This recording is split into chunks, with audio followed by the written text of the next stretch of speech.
Ladies and gentlemen, boys and girls, and friends beyond the binary, it's time for the podcaster who's still thinking up biopic names after a snore shorn.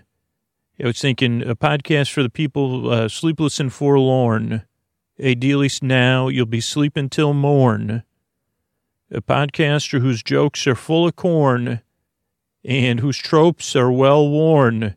What am I rhyming about? Well, I'm just here to take your mind off stuff, keep you company, because it's time for Sleep With Me, the podcast that puts you to sleep.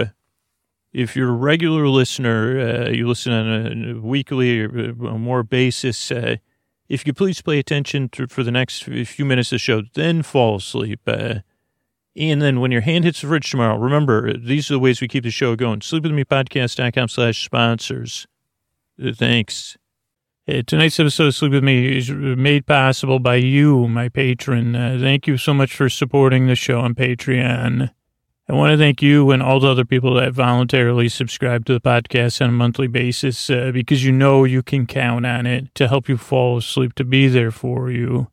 And you understand that's kind of it's hard to explain what value for value means, but you really get it. I put my hard work, I pour my heart and my soul into the podcast to create a safe place where you can drift off. And you're willing to compensate me for that. And that's a beautiful thing. You're willing to compensate me for the rest and the comfort I provide for you on a regular basis. Thank you so much for that, because that's what keeps the podcast going.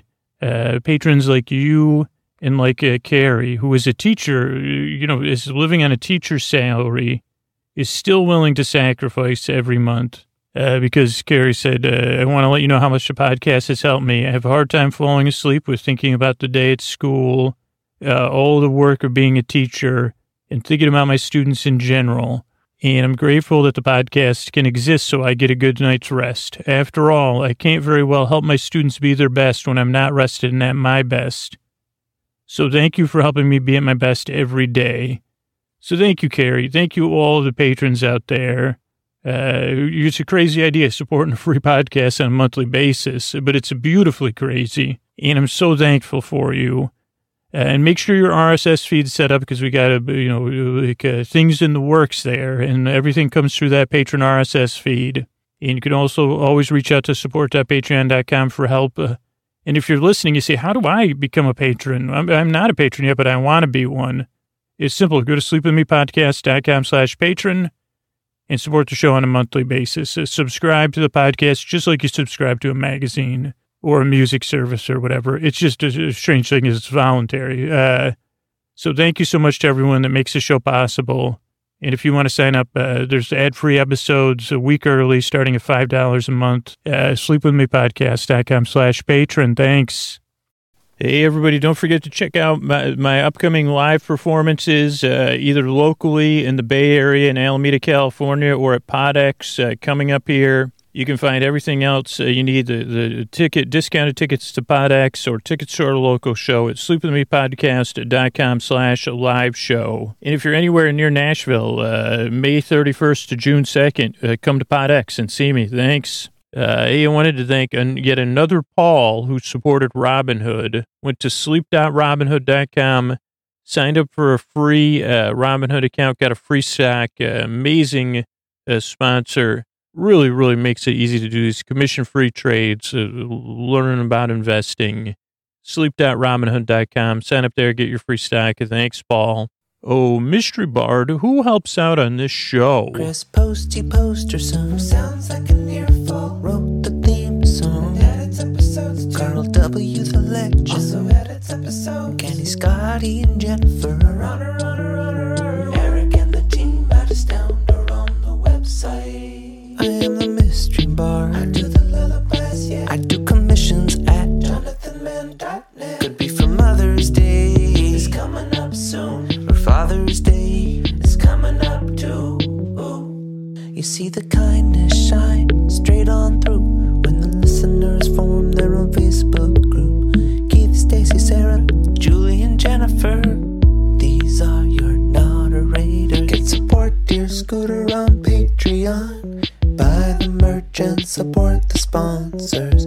You can find anything you want at sleepwithmepodcast.com.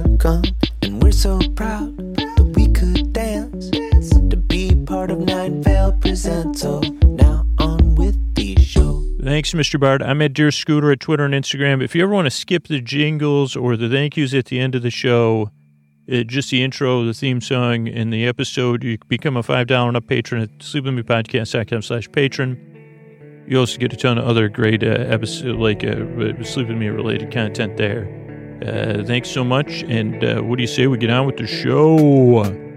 Hey, are you up all night tossing, turning, mind racing, trouble getting to sleep, trouble staying asleep? Well, welcome. This is Sleep With Me, the podcast that puts you to sleep. We do it a bedtime story. All you need to do is get in bed, turn out the lights, and press play. I'm going to do the rest. What I'm going to attempt to do is create a safe place where you could set aside whatever's keeping you awake, whether it's thoughts, feelings, physical sensations, changes in time and temperature, changes in routine,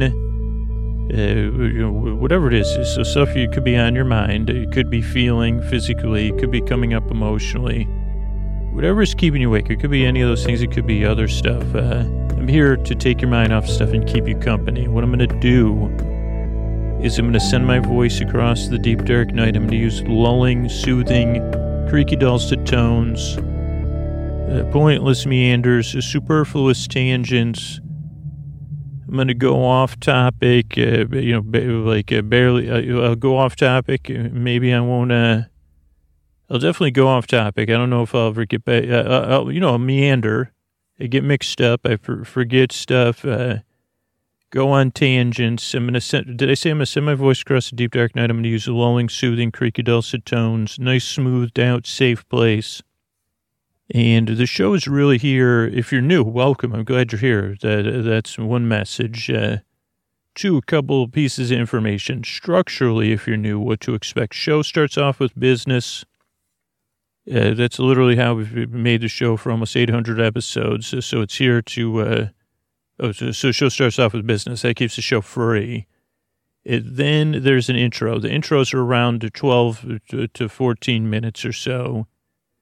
And it's kind of your bedtime wind down, a little bit of a check-in, a little bit of a wind down, where I'll kind of explain what the podcast is, get you settled in, and you can slowly wind down. Then there'll be some business between the intro and the episode. And then tonight will be our episodically modular series, Big Farm in the Sky PI, Season 2.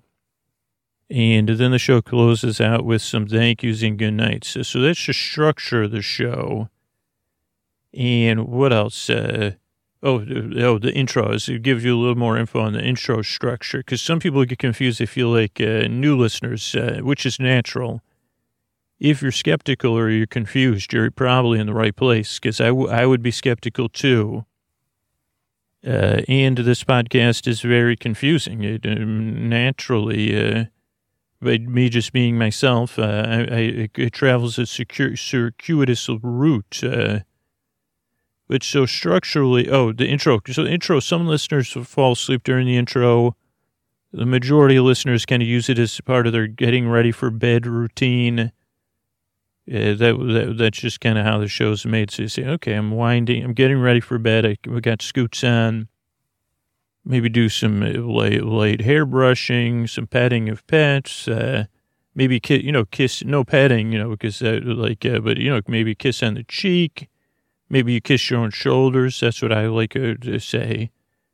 I don't know, that has barely caught on with listeners. But if you're looking for like something that is not only symbolic of self-care and self-love, but it was also, I think I'm no expert in any of the inner workings of the human body, but I could tell you whether you're kissing a clothed or exposed to shoulder, or nuzzling it, or, light kiss of your own shoulder. I'm going to do it now. And my I have a shirt on, but I say, okay, and do it slow. Don't instantly jump into a shoulder kissing routine. You don't want to, ease your way into it. It gives you a little stretch. Here, I'll do it again. I just kissed both shoulders, but It's just, or a peck, I guess, but those are, so the intro is part of people's wind down routines. About 2% of listeners skip the intro, go right to they listen to the sponsor messages and then the episode, just portion, they skip ahead. And some listeners, or more listeners that you'd be surprised, I hear from, listen during the day, because it's kind of like a little break. When they need a little break in the day, they put on Scoots, and ideally make things feel okay. So that's just structure of the show. As far as rules go, we don't really have any rules. There's a lot of different ways to use this show. But here's a couple of things you don't need to listen to me. So don't feel bad if you fall asleep right away, or if you change the volume or the speed of the show. Don't worry about those things. Those are perfectly natural ways to do it. What was my point? There's no wrong way to, you don't need to listen to me. That was point one. Two, no pressure to fall asleep. I really want you to know, I'm going to hear, the reason the shows are over an hour is to give you plenty of time to drift off as you need it. So no pressure to fall asleep, and no pressure to pay strict or close attention.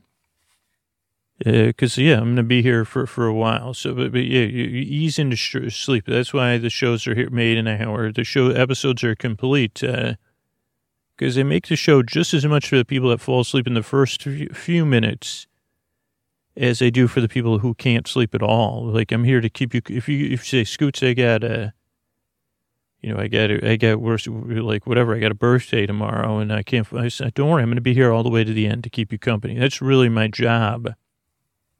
Whether you hear me or not, I'm here for you. That's really what the show's about, mainly to take your mind off of stuff. There's no pressure to fall asleep or no pressure to listen, because I'm here to walk at your side as you drift off at your leisure. And the reason I make the show, and you'll be hearing this like in a totally different time than when I'm making this, but the show just had actually a big anniversary for sleep, people that, with sleep stuff. It's, was the spring ahead a couple days ago. And so this is the show's, I think, so 2014, 2015, 2016, 2017, 2018, and 2019. It's our sixth spring ahead. And that's kind of a big deal, because the springing ahead is S-U-C-K-S, like exclamation point, all caps and bold it. And so it's really my honor to make this, get past the sixth springing ahead. Now, not everyone in the world has this daylight savings time, they call it. And there are pluses to it. Like, I don't know, like, again, people debate, why don't we keep it or whatever. It does make this, it changes the time. You go ahead an hour. Usually it's Saturday night, Sunday morning. Sunday morning, technically, around 2 a.m. or something. It becomes 3 a.m. or 1. I don't actually understand it myself. And, it tends to just not be easy for people, not only because it changes your sleep, it changes the time. It changes your relationship with daylight initially, depending on what time your schedule. And also, just for me, it makes me think about stuff. It makes me think, oh boy, I didn't realize that's what happened to me. I was on an elevator at a hotel when I saw the sign. It was on my general radar of things I forget about. And then, of course, I never know the date. So I said, is that next to Saturday? No, they wouldn't have a Xerox photocopy of a clock from like a Print Shop Deluxe 97 or whatever up on this elevator. So I said, maybe that's, and then I said, what day is it? Because I was at a conference and it was Friday. And I said, oh, no, that's tomorrow. And I said, well, I'll still be here tomorrow. So it looks like I'm springing ahead. And I said, oh, great, because I was already on the East Coast. So my time was, I live on the West Coast. Oh, so what's the daylight savings? So when you move your clocks ahead an hour, it keeps us on our toes. I think that's the official, from the daylight savings office. They say daylight savings time keeps you on your toes. Good for getting on your kids' nerves if they have to go to bed and the sun's still up. since whatever friggin' year we invented this thing. So for me, and this is just an example of why I make the show, because I've been there, and I guess I'm not trying to rehash any of this stuff, but I guess it's far in the past. Oh, that's what kind of my point is. Okay, so then I had a 4-hour time change because I was already on East Coast time.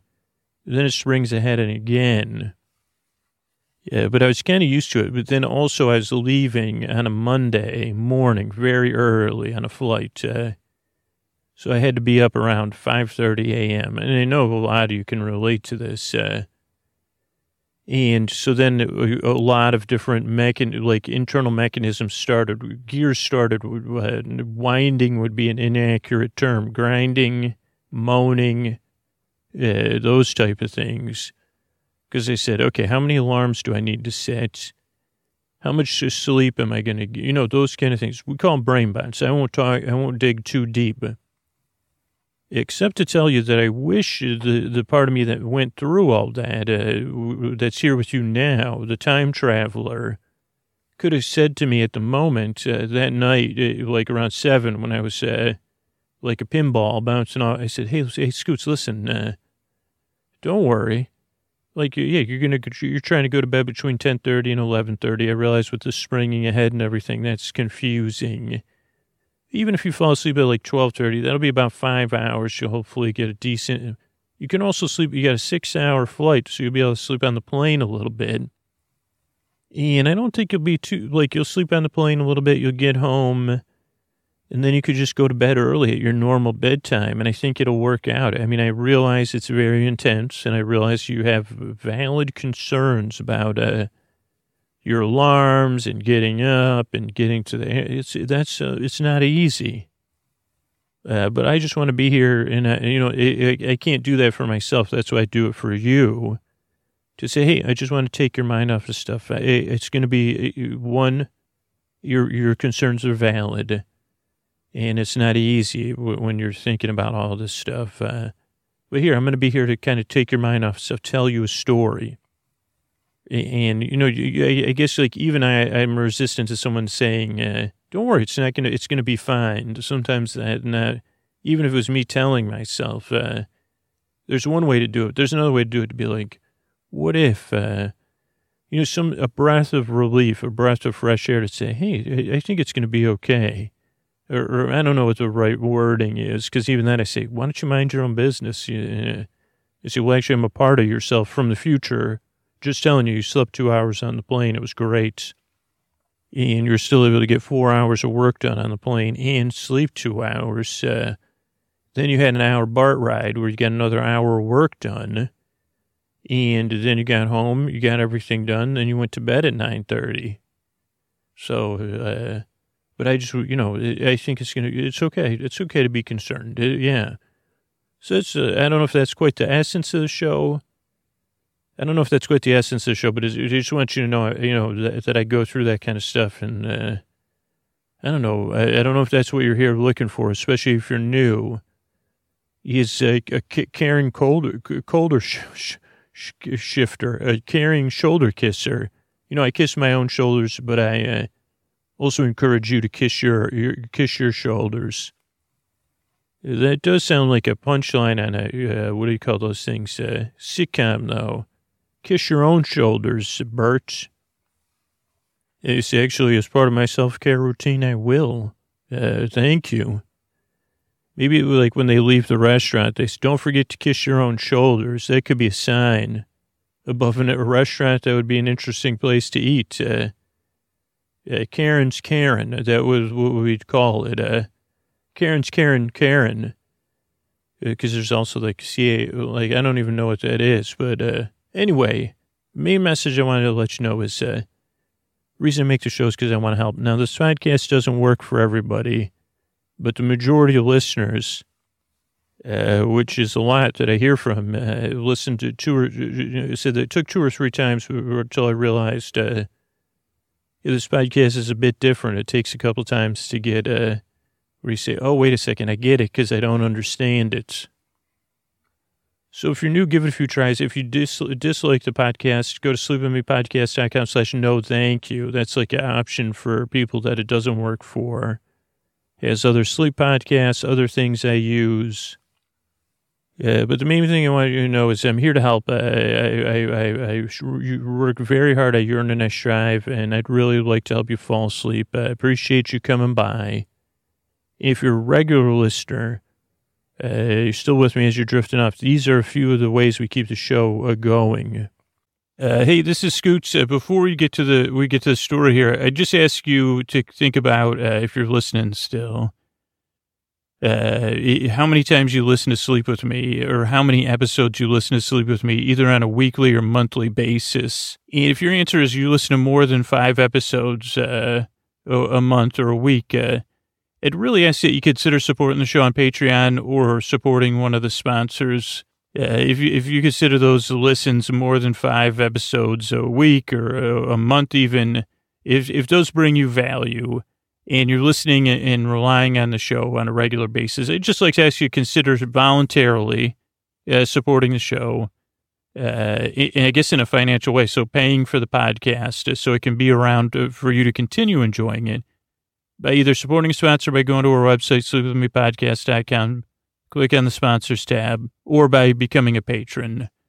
Because those episodes that you count on that come out or are available there for free, they count on you too. So if you're able, please consider one of those 2 ways of supporting the show. If you're unable, spreading the word is a great free way to support the show, like letting people know about the podcast. That's all I ask. Thanks. Just consider it. Just think about it. Thanks so much. Okay. Hey, everybody. It's Scoots, and let's see. So welcome to our ongoing episodically modular series, Big Farm in the Sky, PI, Season 2.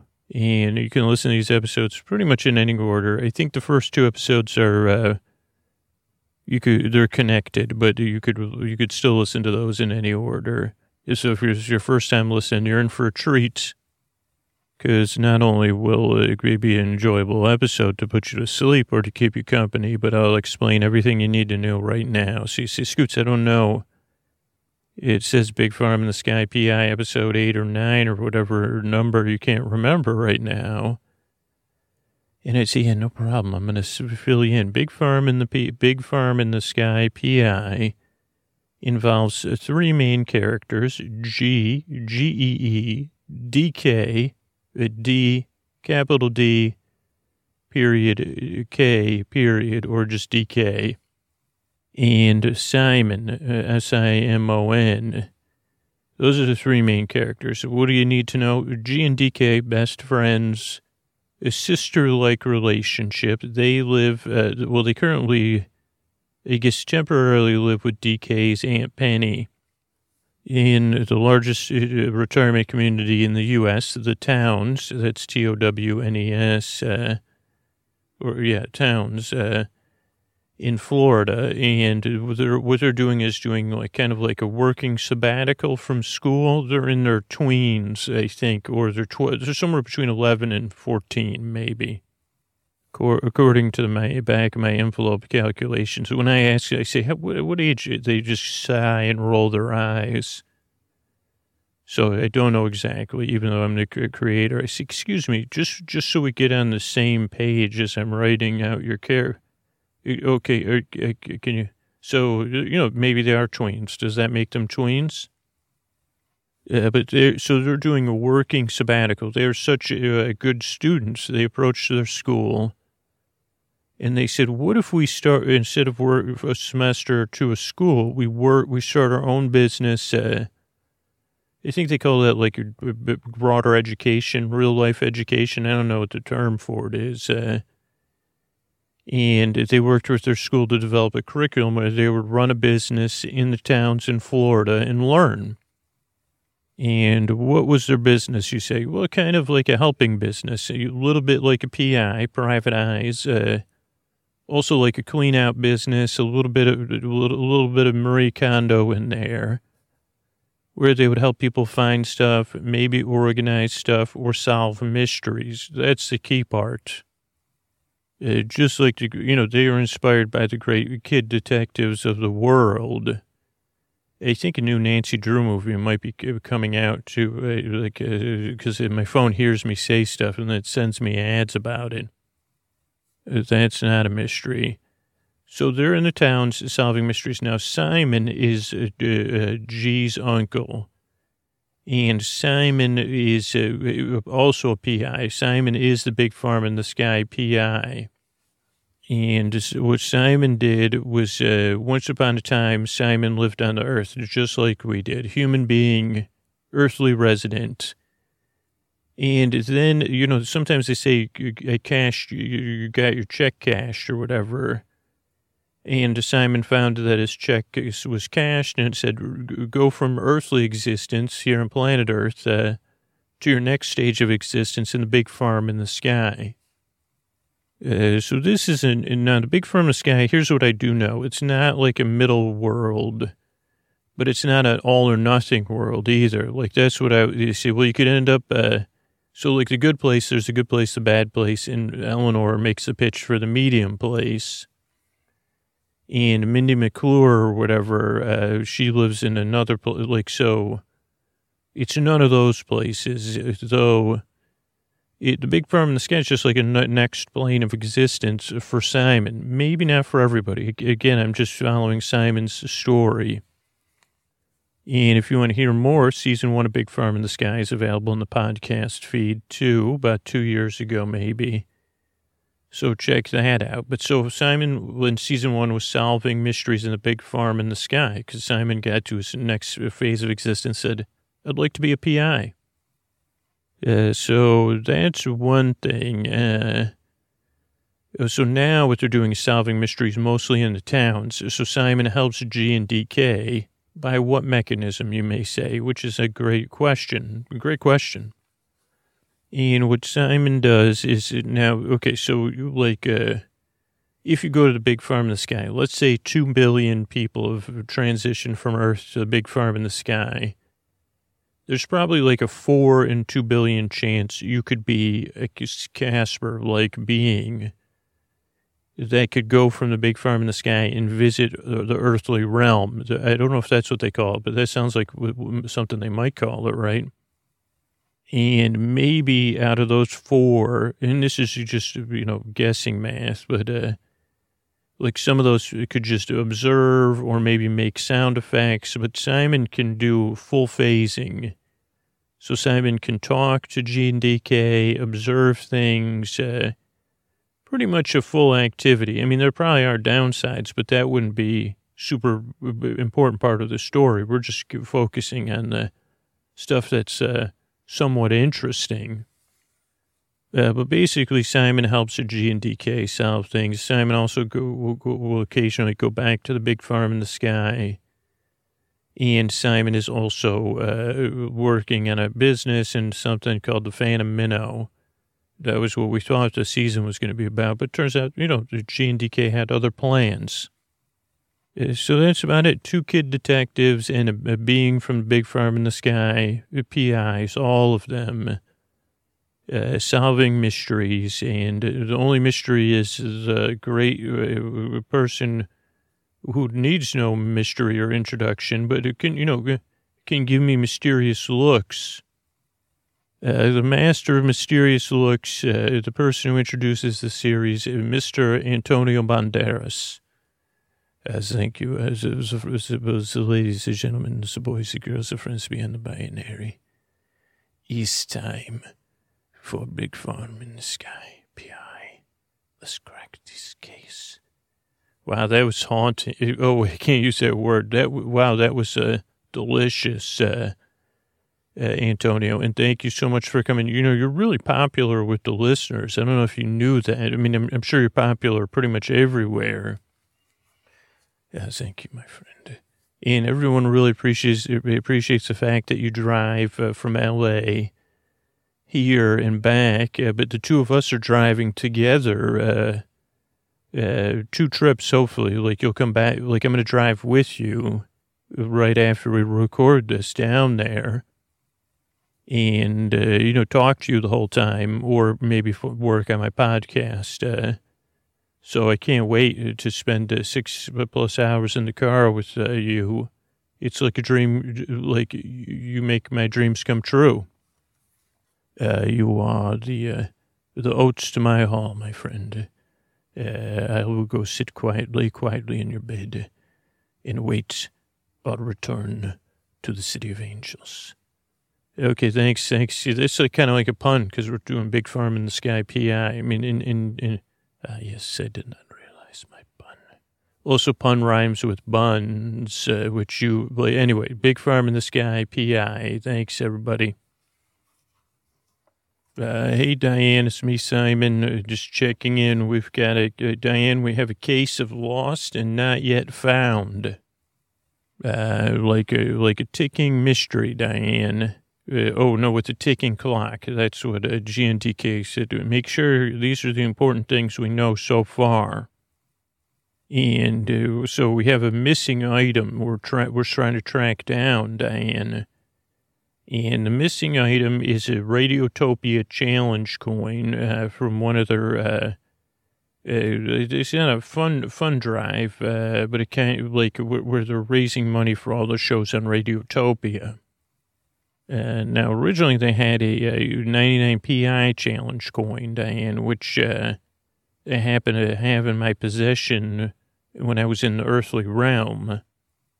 But this is a Radiotopia one, which is a silver and blue, and I'm also familiar with how it looks. In G&D, now we're very familiar. And believe it or not, now my 99 PI challenge coin, DK, made it into a belt buckle, which is very cool. And I asked her if that was now her lucky coin, and she said she doesn't believe in luck, she believes in good design. And I said, well, aren't you like a chip off of the Avery or Truffleman or Katie Mingle?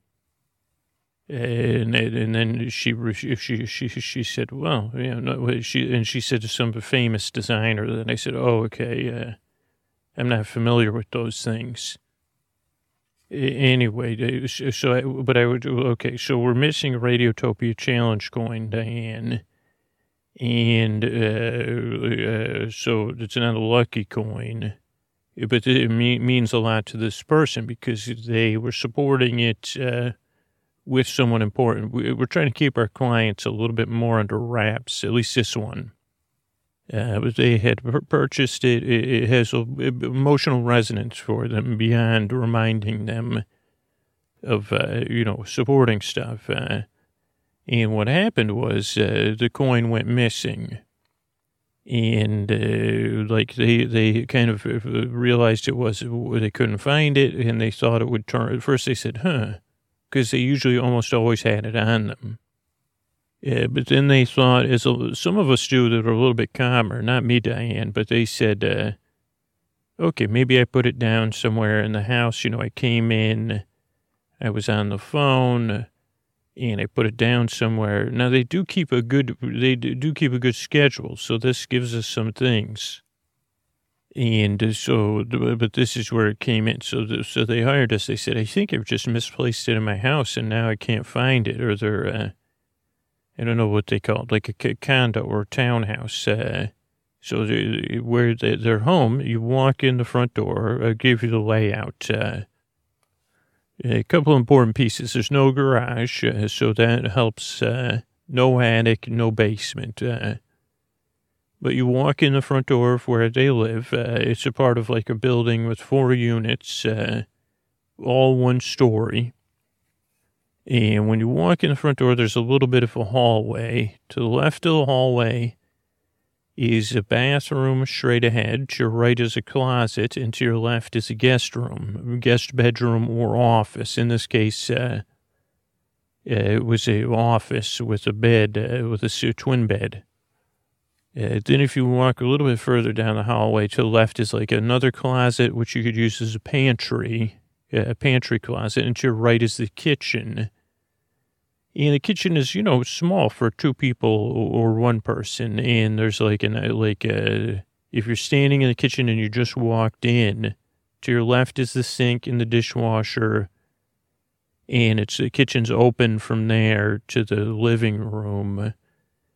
And then straight ahead is your stove and oven and your cabinets. To your right is your refrigerator. To the right of the refrigerator are some windows facing out front. And to the right of that is just wall space and stuff where you put like your, shelving and stuff like that. Then if you go back to the hall and you continue, you'll be in the living room straight ahead. Beyond the living room is the lanai, they call it, which is like a screened-in, in this case, a glassed-in porch, but you can open the windows so it could be screened in.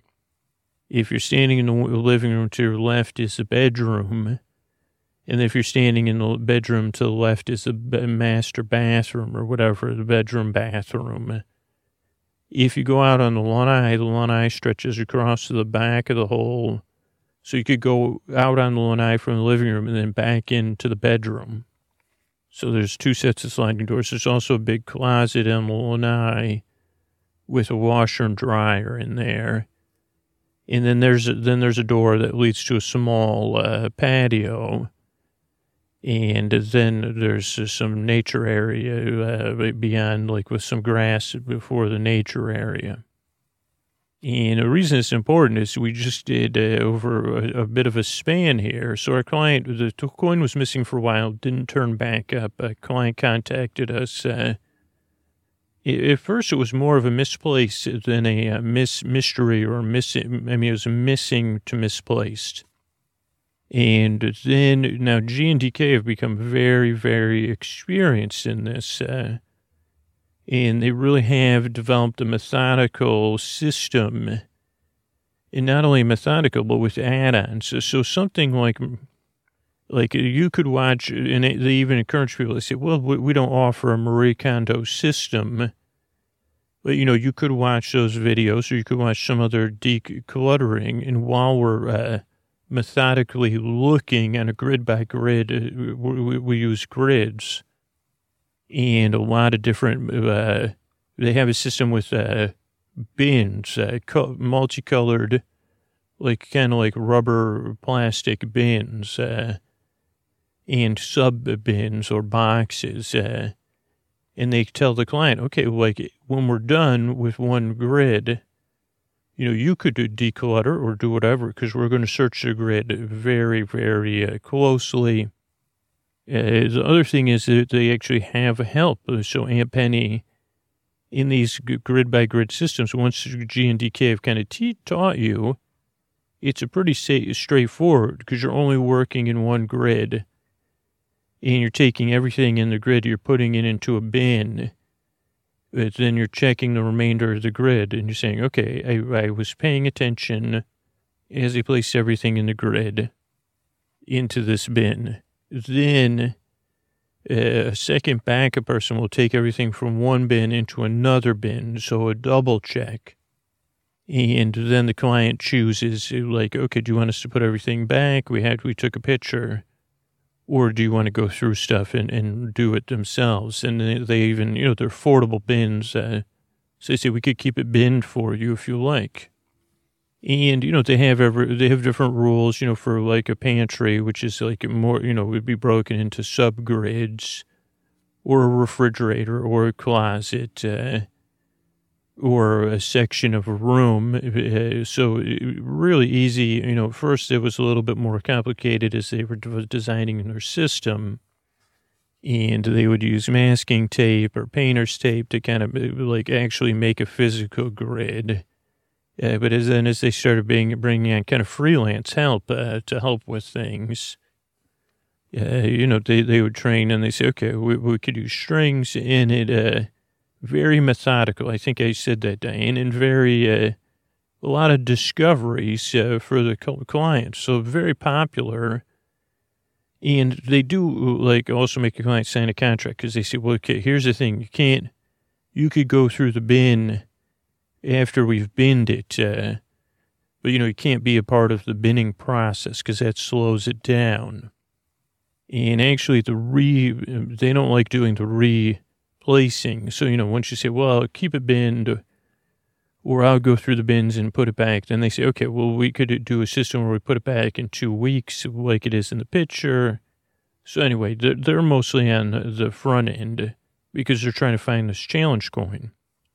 And it sounds like longer than it would. It sounds more complicated. I mean, it is focused and detail oriented. So, but really, and I think about, I don't know, cleansing in some sense, but they're not cleansing anything. They're just checking everything to make sure everything's checked. But basically, because you're clearing out an area into one area. But if you're doing it for 6 or 8 hours in a row with breaks, of course, they take breaks. They do kind of try to make sure everybody, it's very there's a mindfulness to it. I think so. Maybe that's what the condo popularity too. Though they don't have an emotional attachment, so it actually makes it, I guess it's Zen-like, I guess you'd say, Diane. But you're focusing on every item, but you're not focusing on your feelings. You're saying, okay, this is a can of corn, clearly not a Radiotopia challenge coin. And you say that, placing the can of corn. And the same person says that when they say, I mean, they might have a different term. They say, oh, this is a corned can or whatever, and then place it. But that way, when you're saying it, so it's interesting for me to watch and hear it because it's very relaxing and surreal, even though for them it's work. So they went to work in this place and they did everything. They went through the grid by grid system, top to bottom, and the coin did not reappear. And while there's no such thing as perfection, it could have, they checked behind everything. They look in the vents and things, but anything, there's no 100% accurate way to check. Oh yes, they do, and they do check pockets, of course, like all that stuff, Diane. But yeah, so there was no 100%, but they said, they say we're pretty confident the coin is not here, especially a challenge coin. If you're not familiar with the challenge coin, Diane, it's much bigger than even the old silver dollar or a 50-cent piece. It's about 1 inch is that a radius? A radius of probably 1 inch? No, probably a 2-inch radius, Diane. Again, I'm not exactly clear on my terms, and also G&TK are listening now because we're trying to refocus. Because here's where the good news and the news that makes it a more of a mystery kind of, Diane, is that we did not find the coin. Search by search, 90 to 95% certain the coin's not in this home. Then, of course, this also included their car. So then we also did a grid-by-grid analysis of their schedule, right? But this is where the towns this is where the ticking clock comes in, Diane, because the ticking clock is, the towns is not a municipal area. It's a private business where people live. I guess I don't understand how the real estate business works. But I'm pretty sure the town, people own the homes or rent the homes, but the town owns the land underneath and makes the rules, within the rules of the world, or policies. I guess they would call them policies or terms of service. And some of the terms of service and policies are planned out. Some come up organically over time, and some are have to be adjusted and readjusted as, they're learning their way, even though they're some sort of corporate enterprise. And they also have to figure out that they're a business within a sensitive area because human beings are living there.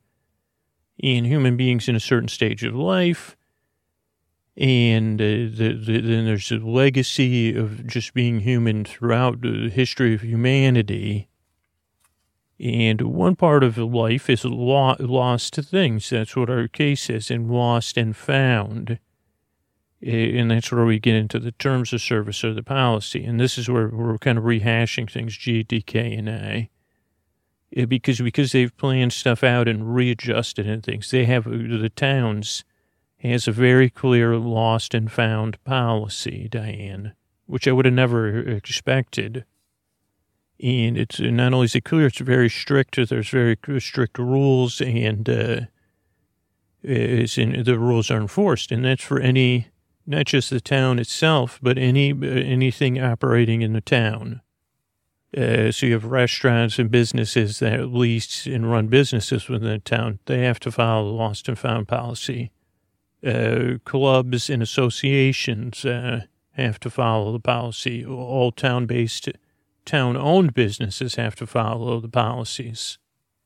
Now, this is just within the limits of the town, but actually a lot of the businesses on the outskirts have just kind of developed gone with the same policy.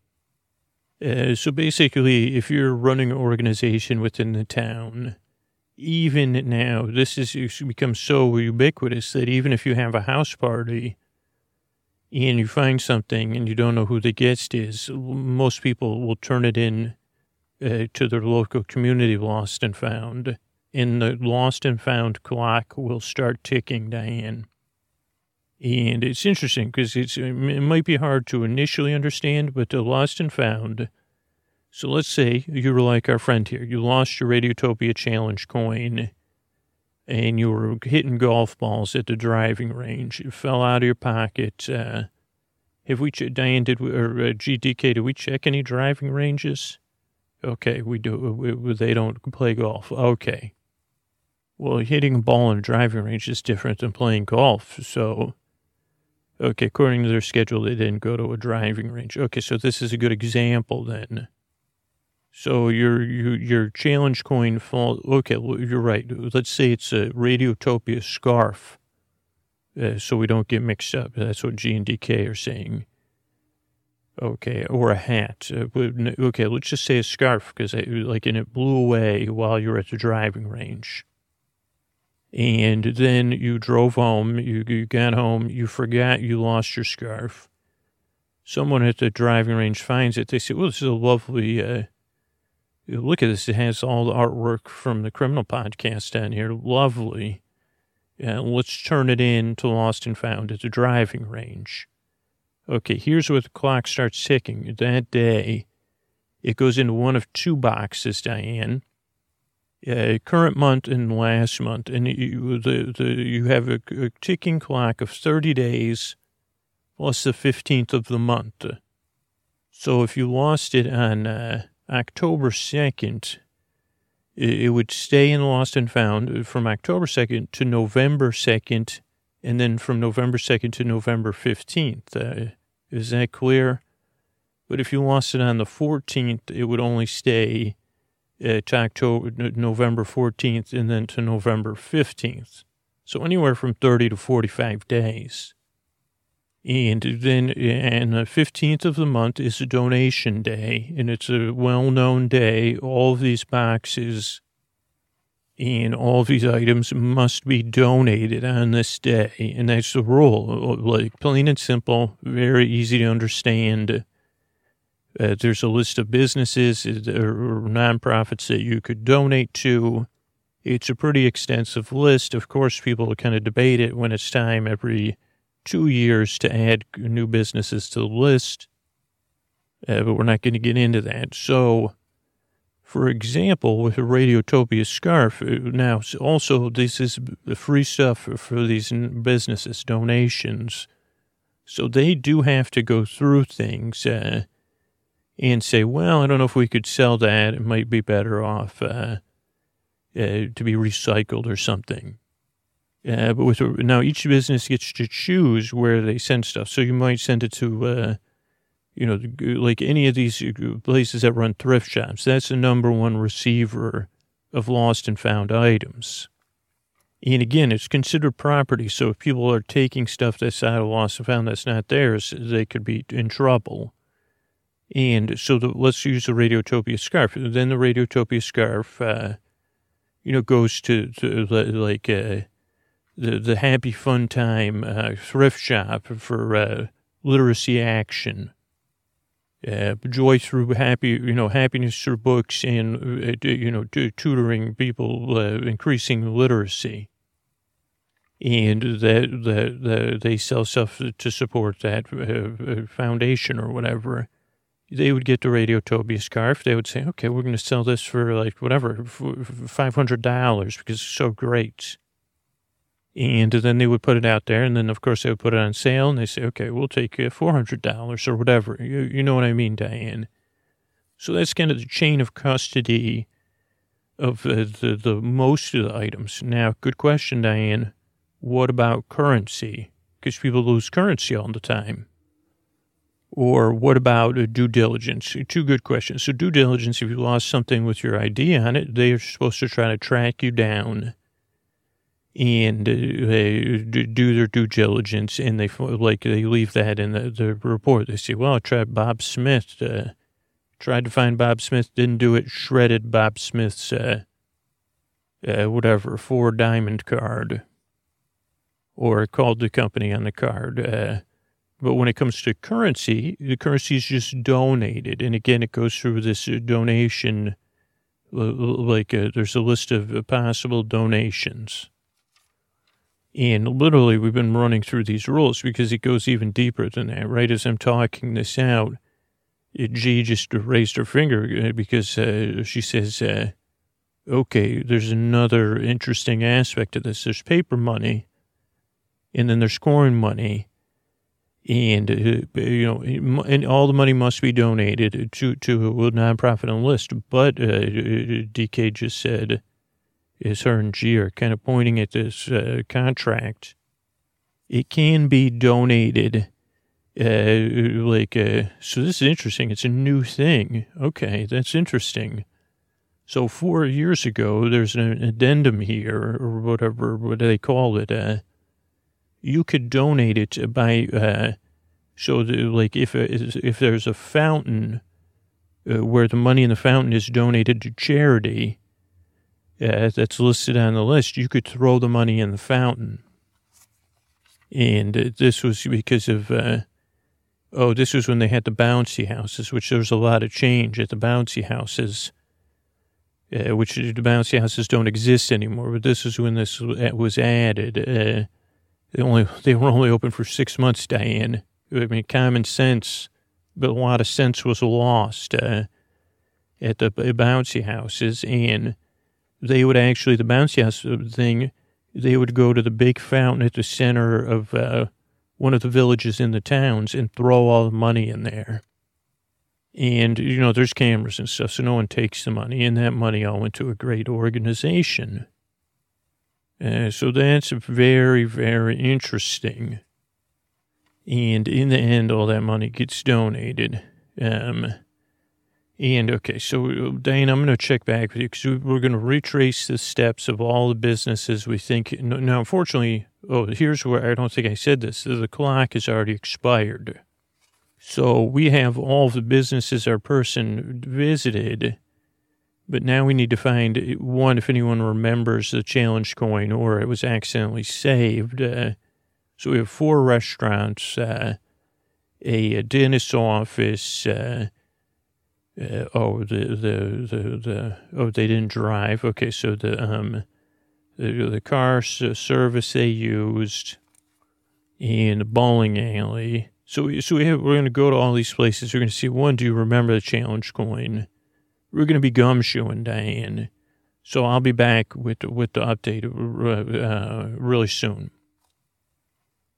Okay, Diane, I'm back. And the plot thickens a little because so we went to the restaurants, one of which was the same place where you make your own sandals that we'd been to, Crocs, make your own Croc restaurant while you order your food. And another place that was specialized in milkshakes. So we went to all those places. So this is the lead up, Diane. None of them had any, they said, no, I run Lost and Found, or the bowling alley. He said, yeah, Lost and Found's here with the shoes. Or I separate the money from the goods, and I don't remember a challenge coin, or a couple places were unsure. So then we started going. and putting in stuff in like in their own investigative bins. Okay, definitely no. Probably but let's double check with whatever the place they donated to.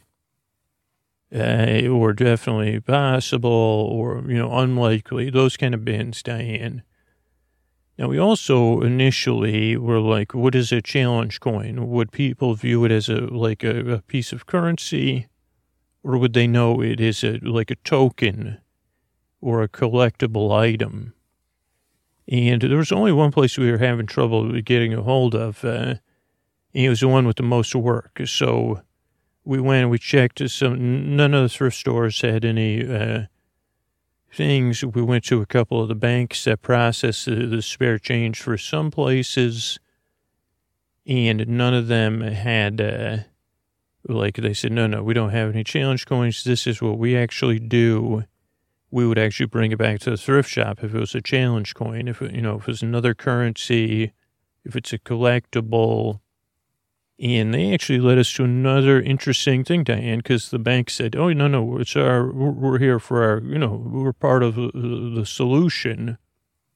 So they said, actually, if they found a rare coin, for example, because this is a rare, would you think a challenge coin's a rare coin? They said, well, it's pretty big. Because we always had the belt buckle for a reference. We said, but it's not this, the belt buckle is kind of like the 99 PI one is like something you see on Star Wars, a little bit of a color like a shiny black with like a matte shiny black or something. I don't know how to describe it, Diane, but just as a reference point. And we also had pictures of it. But so they, what happened? The bank said, if we found a rare coin when we're processing the currency, we actually contact the business, and then we help them decide what to do with it. And then we say, okay, they contact the business and the charity. And the reason for that, Diane, is another big, I guess it's a clue maybe, is that the business gets the tax credits for the donation. And these rare coins can actually have a huge impact on that because they say, well, this coin was worth this much money. And so, and then we said, wait a second, is this fair? And then we said, oh, wait, no, yeah, it is, because it's perpetuating honesty. Because of this thing, like everybody's very honest with how they handle, all the business owners. Or even people that say, if you're a club, you'd get a huge award from the charity because they'd say, well, you can't do a tax write-off, but that coin was worth it really helped out our mission. So it was kind of like a brilliant win-win. But it also helped us as we looked down our list to this last business, Diane. Now, I think I talked about this recently. So there's there's outside of the towns now or the villages it's very good instead of taxis, people take car sharing, they call it, I think, or where you open an app and the car comes to get you. Now, because the towns is very planned out, they were initially, the different companies were trying to get in, and the residents and the thing were very resistant, and it was a whole big to-do, and a lot of money was spent saying, we don't want your car shares here, and all of that. And then this local head of a physicians group, Diane, came up with this wonderful idea called Tuber. Instead of the other companies, the physician said, well, I'm really involved with this community. And even though they're not a resident, they're looked up to. And they said, well, what about if we take this idea of the car sharing and we make it better for all the residents? And so they kind of worked to create Tuber, which was always have a chaperone.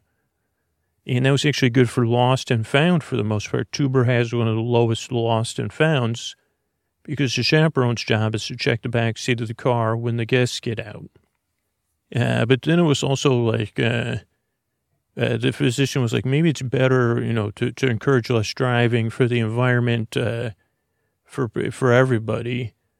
But then they said, well, it's less expensive than cabs, but they were still saying, well, I don't know about the cost of this. So then this physician said, what if we have tuber and then tuber free? And they said, what is the tuber free? And they said, what if we pick you up, you pick where you want to be picked up. We'll pick you up 1,000 steps from where you want to be picked up, and we'll drop you off 1,000 steps from your destination. Also, the chaperone will walk with you those 1,000 steps, and then the chaperone gets picked back up. And we'll work to get grants, and it'll be free. It'll encourage walking. And, now it is a trade-off. So they figured out all that. You say, well, what about people and we said, well, they figured that out. Don't worry, Diane. They worked all the angles slowly. That's just a basic vision, not the actual policy. But that wasn't basically the policy. Say, well, if you're a walker already, you walk 2,000 steps, you get a free ride. Also, there's like the gray economy, Dan. So there was people that would drive around in their golf carts and say, hey, I could pick you up and give you a ride those 1,000 steps for like $2 cash, And that was just like, that was an unregulated business. So that's tuber, and the physician was the brainchild behind that. And that's really where our attention went, because we know our client took 2 tuber rides, 2 tuber-free rides, around the time the day the coin went missing. And so then we said, okay, as we've gathered things, we couldn't get a hold of tuber. Now, Diane, this is interesting, that tuber is actually just one of those companies. It's built on the backbone of their architecture or something. And we actually worked with some of our friends to say, oh, wait a second, this is actually the same. It's just a small division of this larger company. But we went to the physician, because a physician is not just a figurehead, but was also, we tried to figure out, where does your lost and found money go? And I don't know, we just wanted to interview the physician. The physician said that all of it was going down this well, but he said, I'm glad you're here, because there's something, I don't know, that I've been thinking about is, I don't think all the money's going down the well. And we said, what do you mean? And they said, I don't know, because so this one was where you throw your coins down a well. And so then we went with them to the well that was where the money's supposed to go down. Then the money would eventually get collected and donated. But to this person, it had a lot of meaning, the throwing. And we said, okay, well, maybe the challenge coin's in there.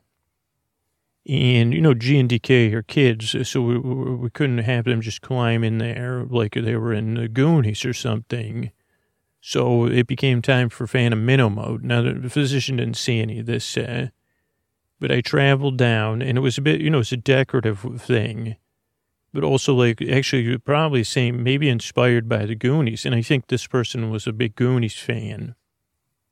But so I went down there, and lo and behold, none of there was only pennies down there, Diane. No other coins, and only pennies. And then what G and DK did was they got binoculars, and they pretended they could see down there for the physician's benefits.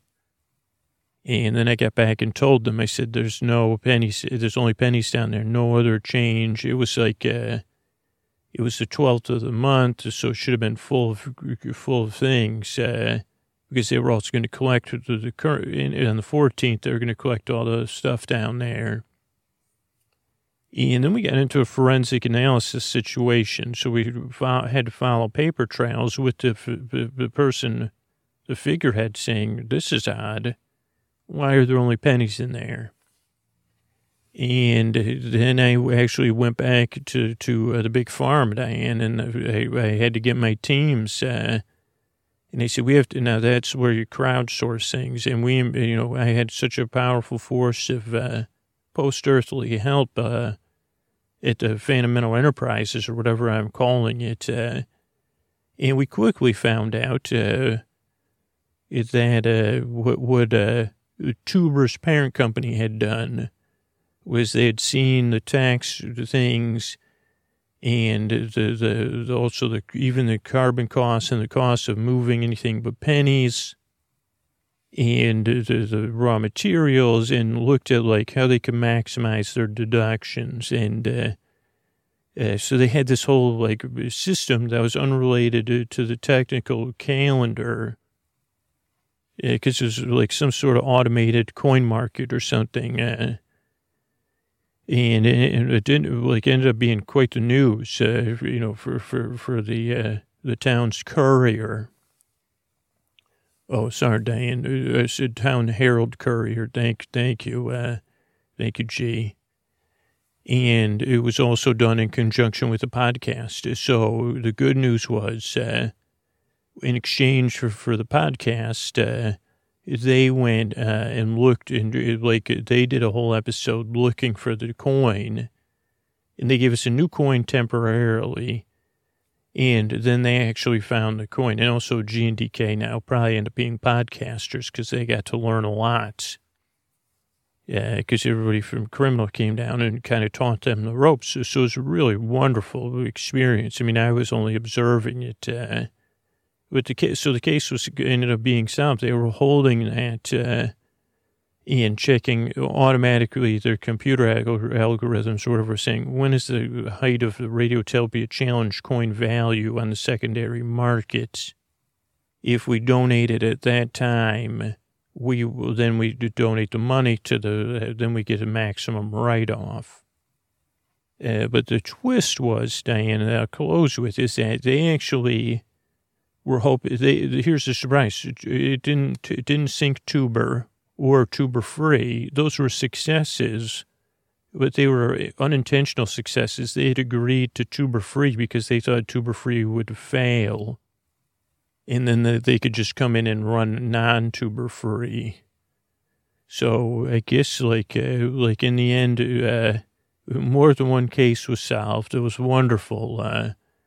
And, sometimes things that they want to go wrong go right in the right way, and the coins find their way home. So that's it, Diane. Another case closed with my good friends G and DK and you listening in. Good night. All right, I want to thank everybody that became a patron recently. Austin, Sam, and Lynn, thanks, and good night. Jocelyn, Aaron, and John, thank you, thanks, and good night. Helen, Dory, and Ross, thank you, thanks, and good night. Kevin, John, and Rosie, thanks, and good night. Jess, Jen, and Sabesa, thanks, and good night. Patricia, Carl, and Rebecca, thanks, and good night. Ben, Connor, and Brandy, thanks, and good night. Juanica, Barry, and Alexandra, thanks, and good night. Karen, Katie, and Eleanor, thank you, thanks, and good night. Quentin, Ronnie, and Beth, thank you, thanks, and good night. Manny, Anna, and Brian, thanks, and good night. Caddy W, Stephanie, and Joey, thanks, and good night. Gary, Julie, and Jonathan, thanks, and good night. Mark, Kelly, and Catherine, thank you, thanks, and good night. Lauren, Richard, and Alyssa, thanks, and good night. Aaron, Susan, and Chelsea, thank you, thanks, and good night. Denise, Brittany, and Taylor, thank you, thanks, and good night. Judy, Brennan, and Lydia, thank you, thanks, and good night. Amber, Paul, and Meg, thanks, and good night. Izolta, Stephanie, and Amy, thanks, and good night. Albert, John, and Kelly, thanks, and good night. Douglas, Darlene, and Champ, thanks, good night. Heather, Ellie, and Kathleen, thanks, good night. Amanda, Ben, and Cameron, thank you, thanks, good night. Marlo, Thomas, and Ricky, thanks, good night. Colin, Pamela, and Athena, thanks, good night. Chloe, Eleanor, and Zoe, thank you, thanks, good night. Vivian, Katie, and Michael, thank you. Thanks and good night. Kelly, Stumpy, and Sonia, thanks and good night. Tiffany, Jessica, and Kisa, thanks and good night. Richard, Anna, and Lisa, thanks and good night. Lisa with an EI, Erica, and Marianne, thanks and good night. Webster, Curtis, and Deborah, thanks and good night. Erica, Mikala, and James, thanks and good night. Catherine, Claire, and Shepin, thanks and good night. Joanne, Chris, and Emily, thanks and good night. Diana, Myron, and Carrie, thanks and good night.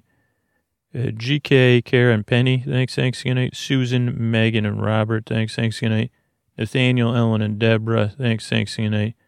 Jamie, Ryan, and Aaron, thank you, thanks and good night. Jessica, John, and Mary, thank you, thanks and good night. Evie, Sarah, and Meg, thanks and good night.